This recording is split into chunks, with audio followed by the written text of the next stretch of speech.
కాలుష్యం, రాజమహేంద్రలో ఉన్న పరిస్థితులన్నీ, ఒక పేపర్ మిల్లు, హార్లిక్స్ ఫ్యాక్టరీ, లేదు కొన్ని ఈ మోస సెరమిక్ ఫ్యాక్టరీస్ తప్పి మరి ఏమాత్రం ఇక్కడ ఇండస్ట్రియలైజేషన్ అయితే లేదు. అంటే ఇండస్ట్రీస్ వ్యర్థాలు, వాటర్, అది నీటి కాలుష్యం గురించి మాట్లాడదాం, ఈ ఎయిర్ పొల్యూషన్ గురించి మాట్లాడుకోదలుచుకుంటే ఎందుకు వస్తుందనేది పొల్యూషన్ కంట్రోల్ బోర్డు వాళ్ళు రీసెర్చ్ చేయాల్సిన అవసరం ఉంది. ఇక్కడ ఉన్నటువంటి సాంకేతికత, ఇక్కడ ఉన్నటువంటి ల్యాబ్లు మీకు సరిపోకపోతే రాష్ట్ర స్థాయిలోనో జాతీయ స్థాయిలోనో మీరు అక్కడ ఉన్నటువంటి పరిస్థితి, అక్కడ ఉన్నటువంటి వనరులను ఉపయోగించుకుని ఇక్కడ జరుగుతున్న ఎయిర్ పొల్యూషన్ మీద రీసెర్చ్ చేయాల్సినటువంటి అవసరం ఉంది. ఎందుకంటే రేపు రాబోయే పుష్కరాల్లో మన లక్షలాది మంది తీర్థయాత్రకు అని చెప్పి ఇక్కడికి వచ్చేటటువంటి యాత్రికులు, భక్తులు వస్తారు. ఆ సమయంలో కనుక ఈ వాతావరణ కాలుష్యం ఇదే విధంగా ఉంటే అంటువ్యాధులు బారిన పడి ప్రధానికి అందరూ కూడా ఇబ్బంది పడేటువంటి పరిస్థితులు ఉంటాయి. అదేవిధంగా వాటర్ కంటామినేషన్, రాజమహేంద్ర నగరాన్ని తీవ్రంగా ఇబ్బంది పెడుతున్నటువంటి సమస్య, ఎవరూ ఊహించినటువంటి స్థాయిలో నీటి కాలుష్యం ఉంది. 1930లో బ్రిటిష్ వారి హయాంలోని ఇక్కడ ఉన్నటువంటి వాటర్ వర్క్స్ ని నిర్మించడం జరిగింది. ఆ తరువాత 1964లో పేపర్ మిల్లు స్థాపించడం జరిగింది.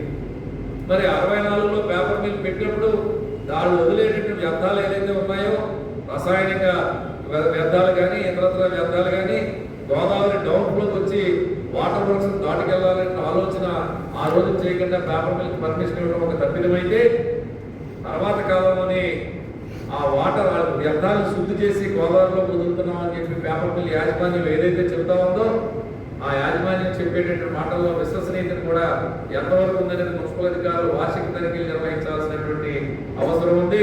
అది చేస్తున్నటువంటి దాఖలాలు అయితే లేవు. వారు ఏం వదులుతా ఉన్నారో as it is away water works తీసుకోవడం జరుగుతూ ఉంది.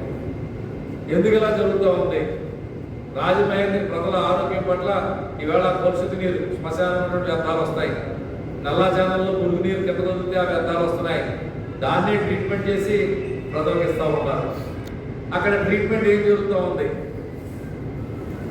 నాకు తెలిసి వాకప్ చేస్తే ఆ ట్రీట్మెంట్ వాటర్లో క్లోరిన్ కలిపి మట్టి కిందకి దిగిపోయేలా చేసి పై నీళ్ళే బయట పంపింగ్ చేస్తూ ఉంటారు. ఈవేళ ఆ క్లోరిన్ కూడా కలపలేదు. పూర్వం ఆలం అనేటువంటి ఒక సహజ సిద్ధమైనటువంటి మెటీరియల్ కలిపి వాటర్ని ప్యూరిఫై చేసేవారు. ఈవేళ poly aluminium chloride PAC, poly aluminium chloride అనేటువంటి ఒక రసాయనాన్ని కలిపి నీటిని శుద్ధి చేస్తూ ఉన్నారు. దీని మీద సంబంధించిన అధికారులు అది రసాయనం, కృత్రిమంగా తయారు చేసినటువంటి ఒక రసాయనం, దాన్ని వాడి శుద్ధి చేయడం వల్ల ప్రజలు అనేక వ్యాధులు గురవుతూ ఉన్నారు. పరోక్షంగా రకరకాల వ్యాధులు వస్తూ ఉన్నాయి. దీని మీద అధికారులు ఏ రకమైన చర్య తీసుకుంటారని చెప్పి నేను ప్రశ్నిస్తా ఉన్నా. ఈవేళది 54 billion litres per day capacity MLD. ఇప్పుడు ఏదైతే వాటర్ వర్క్స్ ఉందో పుష్కరాల దగ్గర 54 MLD, దానికి రోజుకి 54 మిలియన్ లీటర్స్ డేకి ఉత్పత్తి చేసేటటువంటి, శుద్ధి చేసి పంపించేటటువంటి పంపింగ్ స్కీమ్.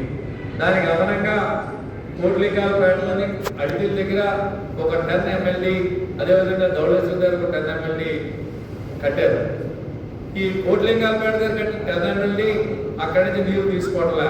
ఆ నీరు వచ్చి లా హాస్పిటల్ హోటల్ దగ్గర అక్కడ ఉన్నటువంటి అక్కడి నుంచి వాటర్ పికప్ చేస్తూ ఉన్నారు. ఏమిటి దానివల్ల ప్రయోజనం? పేపర్ మిల్ కాలుష్యం కానీ, శ్మశాన కాలుష్యం కానీ, నల్లాజానం కాలుష్యం కానీ అవన్నీ కూడా ఇక్కడికే వస్తూ ఉన్నాయి. ఇక్కడి నుంచి మళ్ళీ ఆ నీరు తీసుకెళ్లి కోట్లింగాలపేటలో పెట్టినటువంటి పంపింగ్ స్కీమ్కి ఫిల్టరేషన్ పాయింట్ పంపడం వల్ల మళ్ళీ అదే ఇబ్బంది ఇక్కడ ఎదురవుతూ ఉంది. మరి దీని మీద అధికారులు, IAS ఆఫీసర్లు ఆలోచన చేయాల్సిన అవసరం ఉంది. ఎందుకు ప్రభుత్వానికి సరైనటువంటి నివేదికలు మీరు ఇవ్వడం లేదని చెప్పి నేను అడుగుతా ఉన్నా. ఈ రోజున మీకు